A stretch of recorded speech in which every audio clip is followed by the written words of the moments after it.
Welcome, birders. This is Ed Pullen, your host on the Bird Banter podcast, where birders talk birding. Well, I live in Washington State. We've been on a stay home, stay safe regimen, basically asked to stay close to home and not get near anybody if we can help it, for the last couple of months.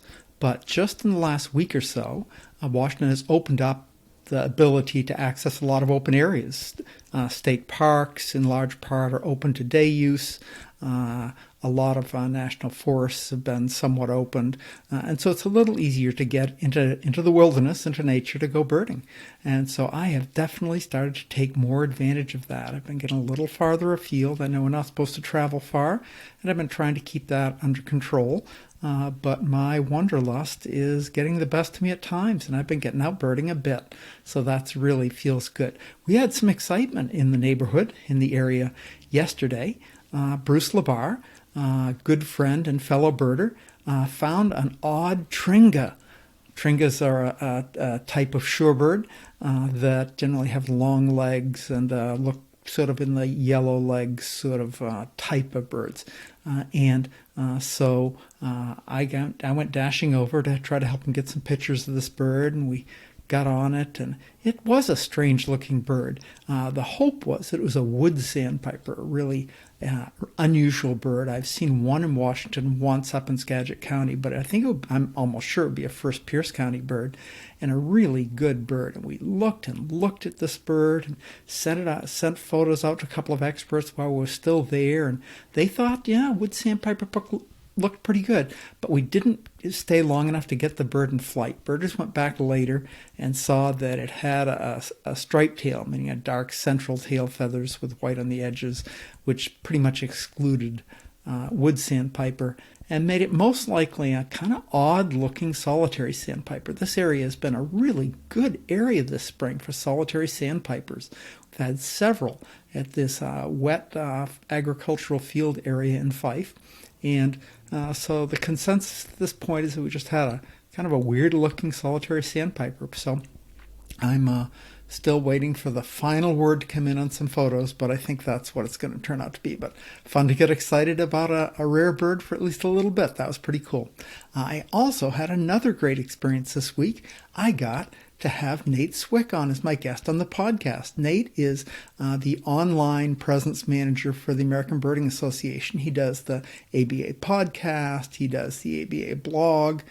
He does the rare bird aspect of the ABA website, is pretty much in charge of a lot of the social media things, and was someone I really was hoping I could get on the podcast. And so I reached out to him the other day, and he said yes. So join me in welcoming Nate Swick to the Bird Banter Podcast, episode number 60. Nate, thanks for being on the podcast today. It's my pleasure. This is my first time talking to somebody from the ABA, a longtime member, and this is kind of cool. Yeah. Well, thank you for your membership. It's always happy to chat with birders and people who are involved in the ABA in any capacity. Yeah, I appreciate it. So, Nate, what's it like being in your role in the ABA? First of all, tell me, what do you do there? I know it seems like you wear many hats. I have, and my role has sort of changed over the years since I've been involved. So it's been almost about 10 years since I first started getting involved with the ABA as a employee in some capacity.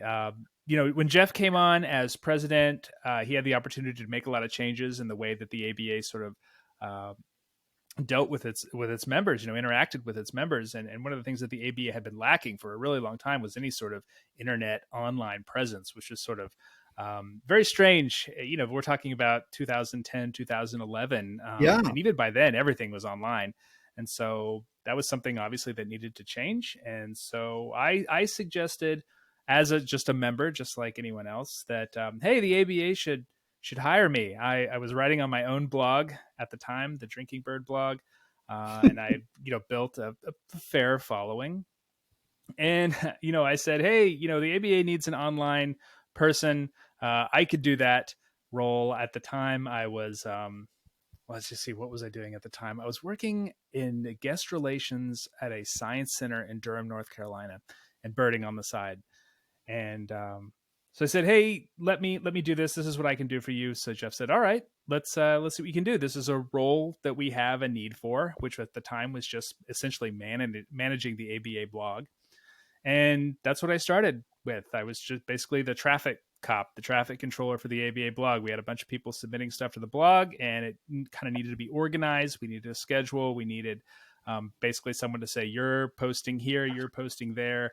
An editor, a managing editor, for lack of a better word Sure. or a title. And so I started doing that, and then I started doing more stuff. I took over the newsletter, and then I started doing more stuff and helping out in events and stuff. And it's just kind of built over the years. It's always been related somewhat online. That's always been sort of my purview. Mm-hmm. But it's a lot of content online now that the ABA blog doesn't exist in that name anymore. The content has effectively been moved over to the main site, but social media is still a big part, and just digital communications. We do a lot of other stuff, virtual bird clubs online, and all sorts of interaction with members and birders, and the podcast as well. So it's sort of been it's just added on over the years, but now I guess you could say I'm digital communications. That's sort of what I call myself when people ask me that question, like, what do you do for the ABA? And that's pretty much it. It's been 10 years now. My goodness. Yeah. Sounds like a fair description. That's sort of how I see you as online pretty much. But it sounds Yeah. like in addition to just online stuff, you get to go birding as a part of this job. Yeah, that is one of the kind of the fringe benefits of being involved at the ABA, is that they occasionally need people to help out on various events. And obviously birding is such a huge part of the role, part of the job, and part of the the culture of the ABA. Most of us here at the ABA, with very few exceptions, and even the people who probably would not call themselves birders, know birds pretty well. I mean, we're all birders. We all have these different jobs that are sort of typical of a nonprofit organization. But on top of that, we are all birders. Like we get it. We're in the community. We love to go out and interact with people who are birding and show people birds and just enjoy birds and birding and the birding community. So that's and that means that I get to help out with some events sometimes, and help with members. We all kind of pitch in when we need to. We're kind of a small organization, so we wear many hats in addition to kind of our main roles. For sure. But yeah. Some of my favorite episodes on your podcast, the ABA podcast, Mm-hmm. are I think maybe my all-time favorite, partly because I'm dying to go there, was Mm-hmm.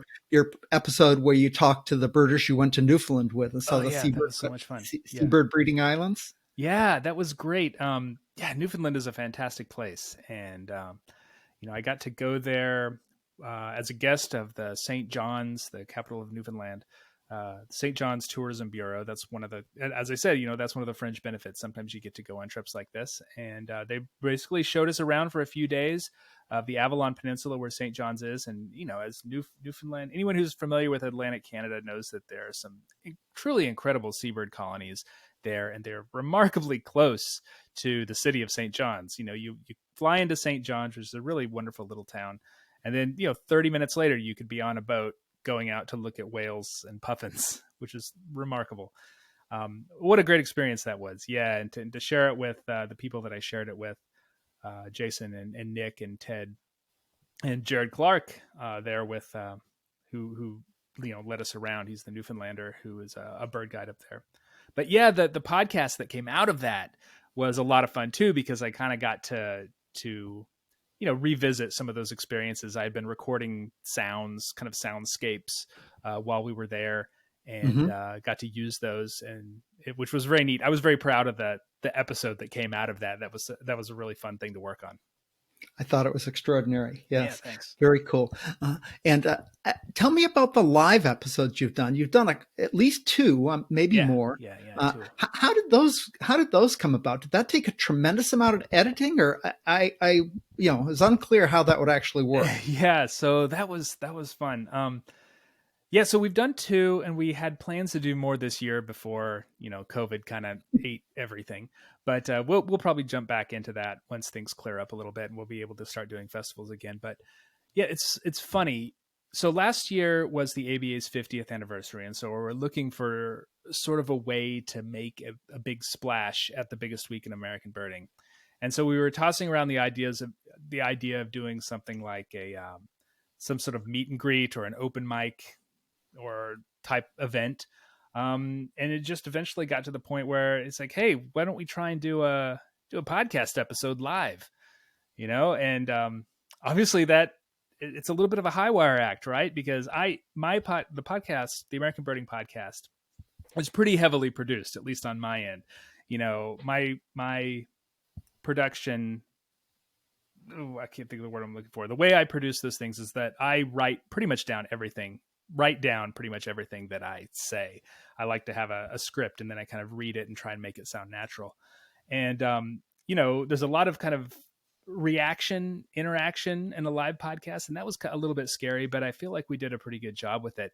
We tried to make it pretty simple. The first one, the Biggest Week episode, which involved essentially just a panel of 3 people who we knew were going to be at the Biggest Week Festival, and we could easily just kind of deputize to talk about birds. And it worked out really well, but there's a lot of work that goes into it on the production side that isn't necessarily me. John Lowry, who is the technical producer of the podcast and a sound engineer, in addition to being the marketing and sales manager of the ABA, did a ton of work, and he has a ton of work because he is in a band and they do a lot of recording. And so he was able to kind of put together a set and use all of his tools to make it look really professional. And pretty much all I had to do was show up and like talk to people, which is the easiest thing. So that worked really well. And so we got very confident. And so we decided to pull something together for the Rio Grande Valley Bird Festival that fall. And that one was a little more like a game show. We had a little more time for the Biggest Week, from conception to actual production of the episode. It was like 2 weeks, which is kind of crazy, and I would not do that again. But we had a little more time to do the Rio Grande Valley Festival one, and it was more of a game show, more interactive, and that's the sort of thing I would like to do again going forward if we when we get an opportunity to do another live show. Yeah, I thought, doing something like that, you should do like a Facebook Live. Is it Facebook Live or something like that? We have video with it. That could be really fun for people to just sit in on. You can't. Yeah, totally. And we did a little bit of that for the Biggest Week, but we didn't do a ton. But yeah, that would be a great idea. That would be a fun thing to add. At the time when we were doing that, we were like, oh, it's like one more thing to add to this whole pile of things you have to prepare for when you're doing it. But yeah, you're absolutely right. That would be kind of a cool thing to do, especially for people who aren't able to join us at those festivals. Yeah. Have you listened to the Songbirding podcast at all? A little bit, but not a lot. Yeah, I thought that was a kind of a really cool concept where, is it Rob? I think Rob, it's like you're on safari. He's sneaking through the woods and talking about what he sees. And you hear the bird songs. It's like, whoa, this is really cool stuff. Yeah, it's really neat to see the bird podcasting community kind of build the way it has. When I started the American Birding Podcast, I essentially did it because there weren't a ton of birding podcasts out there, and I hadn't been hearing one that was, one that I really wanted to hear. And so that was sort of what motivated me in particular to do the American Birding Podcast. And the ABA had been talking about doing a podcast for a while, but together we sort of synthesized those visions and made it work. But now there are a ton of people who are putting together really nice podcasts, including yours, Ed. And it's really great to see so many people do it. I definitely feel it's sort of a rising tide lifts all boats sort of thing. We're not publishing an episode every day. So there's a lot of room out there for people to kind of fill in. And there's a lot of really fun stuff out there, and it's really neat to see people tackling this concept of a podcast in lots of different ways. Because I listen to a lot of podcasts, sports podcasts, politics podcasts, and there's a lot of different ways to kind of crack that nut. And I think I see birding podcasting kind of filling in those niches in really interesting ways. I think you're right. It sounds like you're going to weekly podcasts, at least during the stuck at home time. Yeah, well, we're stuck at home. We don't have a whole lot going on, so we got a little more time on our hands. But yeah, we're gonna try and go. And we just last week was the first one, and we got another one coming out this week. It's a beast that always needs feeding, so it'll be interesting to see if we can keep it up. It is. I have to say that I was a little intimidated when I started, but I just find it a blast. I mean, it's relatively but low barrier to entry. It's not, you don't need a tremendous amount of expensive stuff to do it. I totally agree. And technically, even I can manage with a little help from you today, but usually I can manage. And it's just fun. What's not fun about talking to birders about birding? That's Totally. Kind of Yeah, that's my favorite part about it. And it's funny because I'm not like a super outgoing person in my normal life, but I can play the role if need be. But man, I can talk to people about birds like forever. It's not really a problem. I'm not running out of content. I think podcasts fit naturally into birders now with Bluetooth and fancy cars that will just about any car nowadays you can listen to your phone on. Yeah. And we go on these long drives to the middle of nowhere. I mean, why not listen to a few podcasts? It is neat. Yeah. I've heard from people who listen to the American Birding Podcast, and that is how they listen to it. They'll go out birding and they'll put us on, and half an hour later they're at their spot and they've listened to an episode, and they're ready to bird. So yeah, that's great. That's exactly what it's for, and what I love to see people, how I love to see people using it. Yeah, that's sort of how I listen to podcasts. Pretty much in the car. At home, I'm got other things to do than listen to a podcast. But spend way too much time going places in the car. At least used to spend way too much time going to places in the car. Yeah, I know. I was reading some articles recently about how people have said that podcasting listenership is down a little bit because people aren't commuting anymore, which makes sense. But like, speaking for myself and for the ABA podcast, and speaking about this a little bit with some other bird podcast people, it feels like there's more people listening to bird podcasts specifically, and maybe that has to do with the fact that I don't know if you've noticed this phenomenon, but there is a ton of like birding media stuff out there these days. All this talk about birding being like this perfect hobby for stay at home and self-isolation. I don't know if that's connected. We'll see. I mean, we'll see if people stick around, but it's kind of neat to see. It's kind of neat to think about. Yeah. I read just today on 10,000 Birds. I read, how many birders are there? There's all these estimates. No, Jason Crowder does and a good job with for estimate of, kind of depends how you define a birder, obviously. Yes. Yeah, but it was pretty interesting. The fellow who wrote the article went through all these different ways to gather data, and it went from maybe 12,000 to maybe 49 million or somewhere in between. Yeah. Kind of an interesting concept to try to quantify. Yeah, of course. That's been the question that the ABA has been trying to answer forever.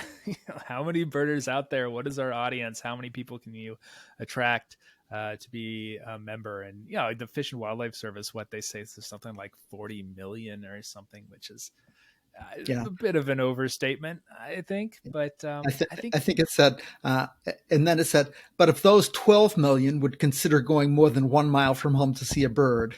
Yeah, right. Different definitions. Yeah, exactly. And it's you're kind of piecing together all these parts of the puzzle, from people who use eBird to people who are members of various bird related groups on Facebook and things like that. I don't know if we'll ever quite get the answer to that question, because I think a lot of people have sort of different definitions of what is a birder. Like, at what point do you become a birder? Is it when it can't be going more than 1 mile from your house anymore, because I've just been birding in like my neighborhood for the last 2 months. So, I don't know, but it does really feel like there's a lot of people who are engaging with birds and noticing birds a lot more in the last couple weeks, and part of that is maybe not couple weeks but couple months, and part of that is because maybe there's so many more birds around because it's spring. But I don't know. We'll see. It does feel like there's a bit of a moment going on. It does seem like there's an opportunity if we can find a way to totally.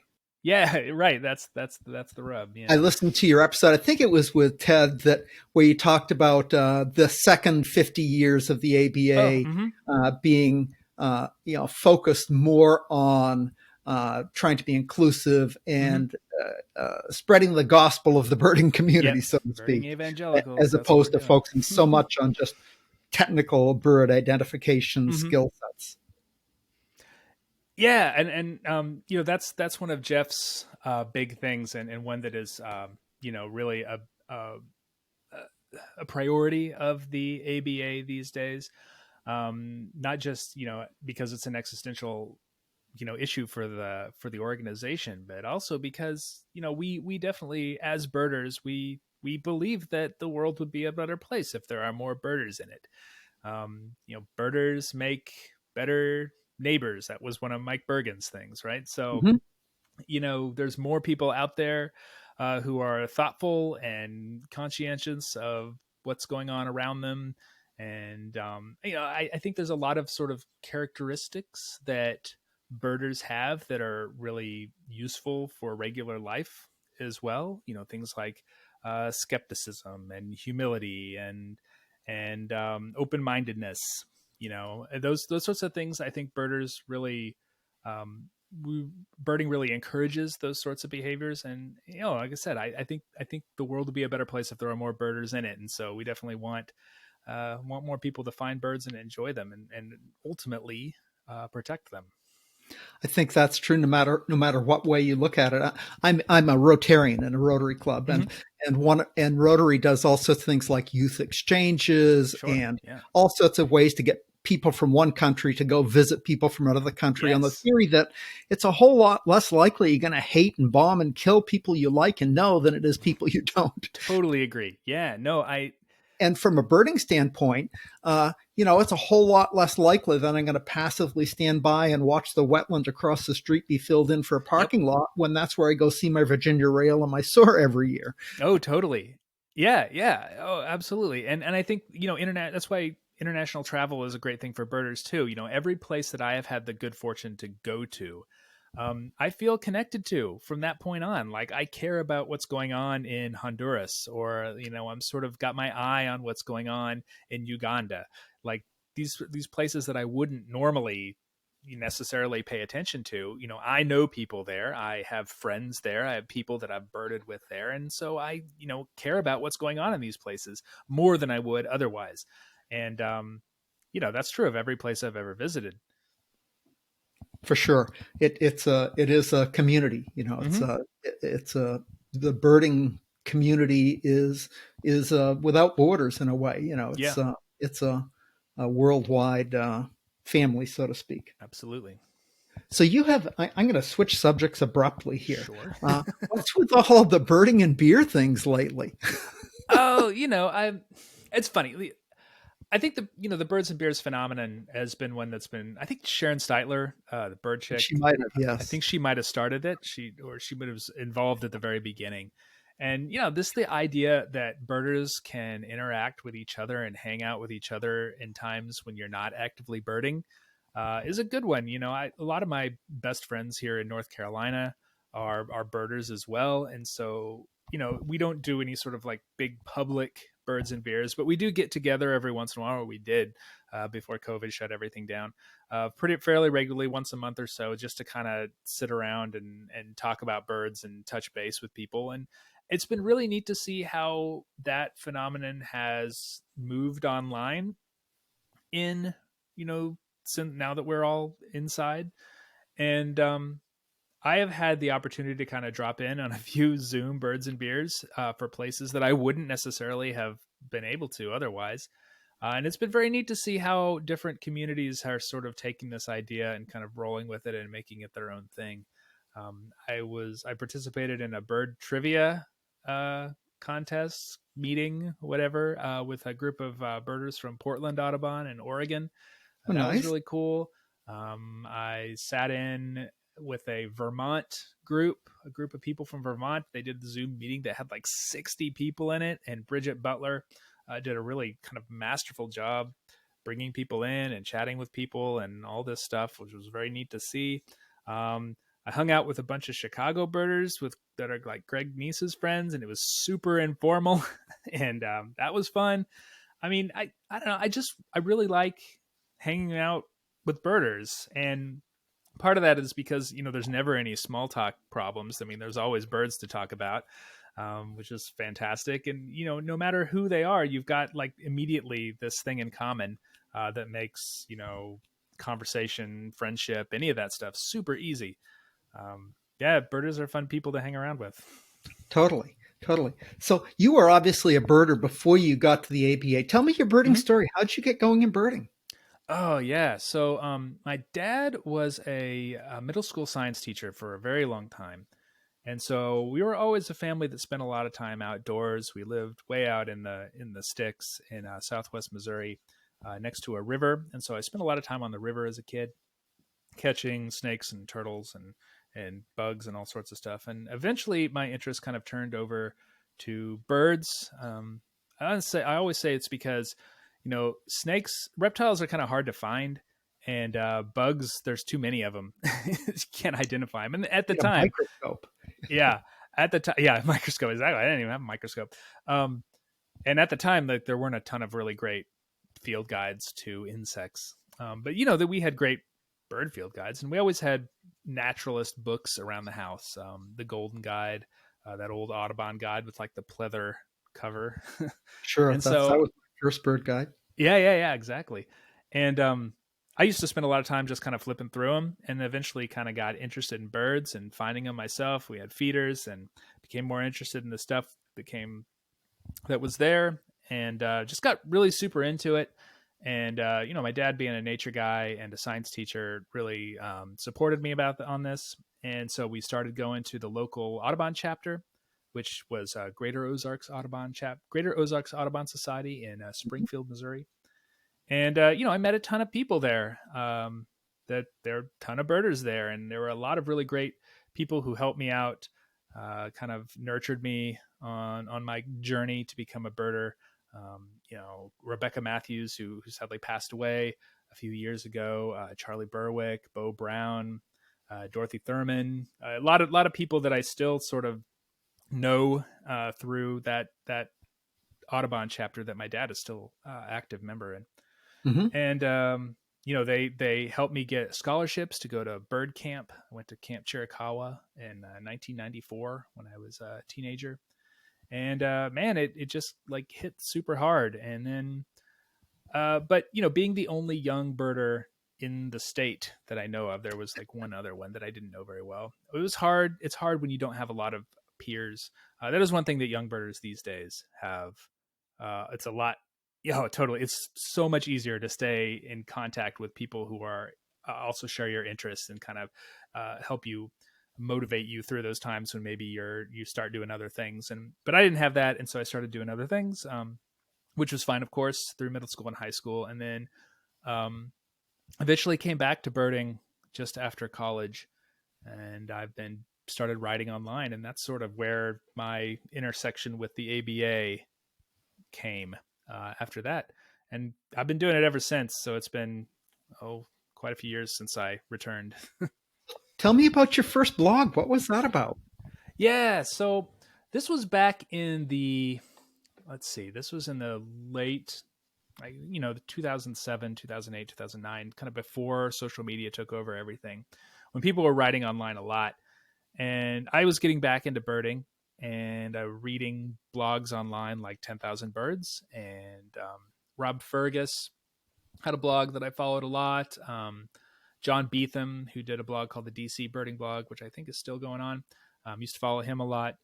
And so I decided, maybe I've got a voice too. So I started my own blog. It was quite easy to do on Blogspot in those days, and got a little bit of a following and got really heavily involved in that community. And man, that blog was great because it allowed me to meet a ton of birders all over the country, both online and in person. I participated in the Super Bowl of Birding. I don't know if you're familiar with that competition. It's Yeah. sort of an analog to the World Series of Birding, held in Essex County, Massachusetts. Um, I participated on that group with a team of other bloggers. So Corey Finger from 10,000 Birds, and Pat Bellardo, who's a New Jersey-based birding blogger, and Chris Ciccone from Massachusetts, and a couple others over the years. And we did that for a couple years, and yeah, that was a lot of fun. You're meeting people in real life that you have been interacting with for months, for years online. Um, Yeah, and then Facebook came along and kind of sucked all the air out of the blogging room, and And a mixed blessing in that regard. it has been a little bit, yeah, yeah. So I kept doing it for a while, and then eventually kind of stopped when my role with the ABA increased, and so the Drinking Bird blog is mothballed. It does exist. I mean, it's still there. I think it's the Drinking Bird .wordpress.com. Um, I had been holding on to the URL for a very long time, and I finally let it go a few years ago, thinking that if I wanted to get it back, I could. And it was immediately snapped up by like some Japanese retailer of like Yeah. herbal supplements or something, and so I can't get it back. So if you go to the drinkingbirdblog.com, you will not find birding stuff, but it's the stuff is still there. It's kind of hard to find on the internet these days. It's Yeah, kind of been that's buried. okay. I wanted to kind of related topic. I heard you mention on your last episode, you just listened to it the other day. Mhm. You had three. It was a virtual episode with three other. Oh yeah, yeah. You're talking a lot about Twitter, Mhm. and I have to say, Twitter has been not something that I have been as involved in as Mhm. I might be for just who knows what reason, but just because it kind of confuses me. It seems simple, but all of these hashtags and ats and all of this stuff Mhm. just I don't know, haven't tweaked my fancy. How do you use Twitter to communicate? How's that working out? Yeah, Twitter's kind of an interesting beast. I've done it more these days just because I find the bird Twitter community to be really, really a lot of fun. There's a lot of really interesting people out there, and it's nice to have these conversations in a way that are public so that other people can kind of jump in and share their experiences as well. I think for a lot of people, Twitter is, I mean, there are certain aspects of it that are really pretty bad. I mean, I'm not going to, tiptoe around that. But I think Bird Twitter in particular, the people that are heavily involved in Bird Twitter, is just a really great group of people. And it's just a really good opportunity to reach people that are sort of outside of your regular circle of friends. So, Facebook is a little bit more closed off. The only people that can see any of your stuff and the only stuff that you can see are people that you choose to see, and that's a good thing for Facebook, certainly. But Twitter is much more open, much more public, and so if someone who is not necessarily a birder has some bird questions, they can kind of send the bird Twitter bat signal up into the air and So you're just ask talking people. basically hashtag bird Twitter. Hashtag bird Twitter, someone will find you. Yeah. So it's not officially a group or anything. It's just a hashtag It's that just you can check out. birders on Twitter. Yeah, effectively. Yeah, it's a very loose group. But there's a lot of really neat people out there, and it's really useful to be able to grab those people who aren't necessarily engaged in the birding community, right? So the birding community can be, I think, until the internet age, was kind of insular. In order to get kind of involved, you sort of had to go to these bird clubs, Audubon chapter meetings, things like that. You had to kind of know that these were going on. But now in the social media age, you can kind of ask this question absentmindedly on a site like Twitter, and people are going to be able to find you and give you an answer to your question. It's a similar sort of dynamic as what we see on some of the ABA's Facebook groups, like "What's This Bird?" Where people can essentially just take a photo of, even like a cell phone photo of a bird that's at Right. their feeder, and post it online, and you can get an answer. People will crowdsource the answer on that, which is it's been a pretty neat way to interact with people who sort of have a, general interest in birds, maybe not like people who are going to get super, super into it. But someone who wants to know more about the stuff that's around their neighborhood. And Twitter's sort of a similar dynamic to that, I think. Yeah. Yeah, and there's just some really funny people on it that I enjoy interacting with. So It sounds like it's a pretty cool place. I literally had never even heard of it before I heard your birding podcast. I said, okay, hashtag Bird Twitter. Twitter. That's Bird cool. Twitter is I'll the check best it out. Twitter. And there are, It's the best Twitter. I'd say, 20-30% of the stuff there is pretty interesting. Yeah.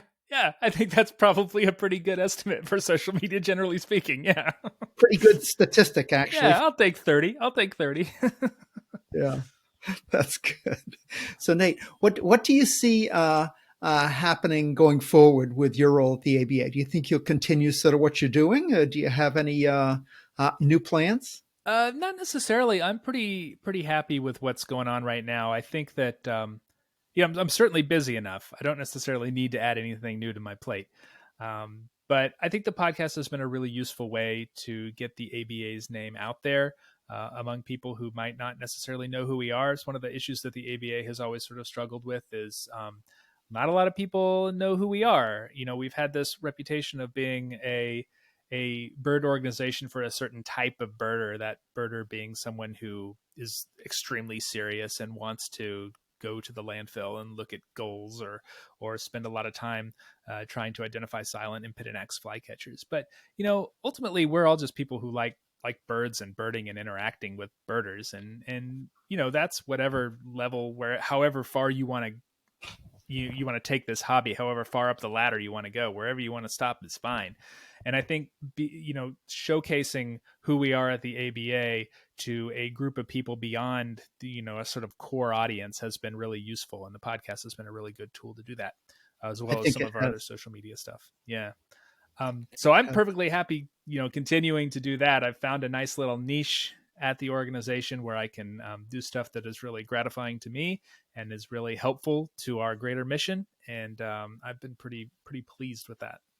I enjoy the rare birds part of your Mm-hmm. podcast. I'm not sure what you call it. I think it's the rare birds this last week or Mm-hmm. whatever. How do you gather the information for that? Do you do that yourself, or do you have a team that does that for you? No, it's just me. Oh, So one of the secrets maybe is that we created that ABA Rare Bird Alert Facebook group. okay. And that is such a useful group to kind of collate all that information for me.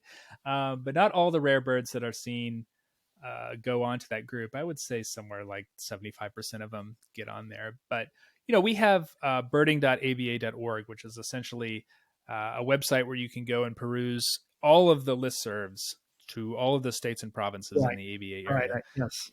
Yeah, and so I essentially just like sit down on Thursday and like just go through them one at a time and scroll back a week and see what has been seen, and that's how I do my research. That's what I Um, thought it might involve. I'm sorry. yeah, it's brute force. Sounds like it. Yeah. Yeah, Just grunt labor.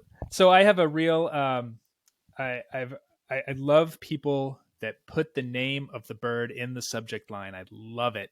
If I could encourage people to do that more, that would be, if I could do one thing, that would be what I would do. I would make everyone put the subject line, the rare bird in the subject line of the email, so I don't have to like click and click and click. I can just, you know, find it right there, put it in all caps so I can see it. It's really useful.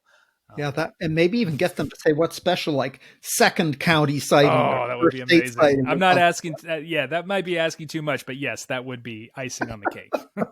Yeah, do your job for you there. That's oh yeah. That's I basically I basically rely on all the birders around the ABA area in the United States and Canada to do that stuff for me. Otherwise, I'm not going to know it. I mean, what? That's like 50 states and 10 provinces, and yeah, that's a lot of information. And I have, over the years that I've done it, and I've done it for a long time now, I have learned a lot more about what is good and what is, you know, what is rare, what is unusual for each given state. But there are still some states that give me trouble even to this day.